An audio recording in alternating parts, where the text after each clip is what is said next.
রোশনাই ধারাবাহিকে আমরা দেখেছিলাম, জানতে পেরেছে লালনের পিতৃ পরিচয় আরণ্যকের বাবা বিয়েটাকে বন্ধ করতে চাইছিল।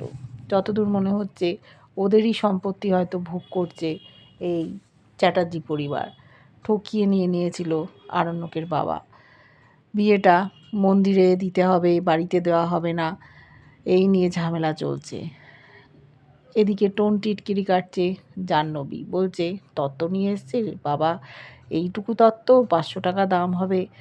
শুনিয়ে দিয়েছে লালনের মা কথা, বলছে যে আপনি হয়তো আমাকে অসম্মান করছেন, আপনার থেকে তো অনেক বড় লোক আছে, তারাও তো আপনাকে কথা শোনাতে পারে। জাহ্নবী বলেছে আমি আমার পরিবারের লোকের সাথে কথা বলছি, আপনি কেন ঢুকছেন? লালন বলল সেই সব কথা বদ্ধ ঘরে বলতে হয়।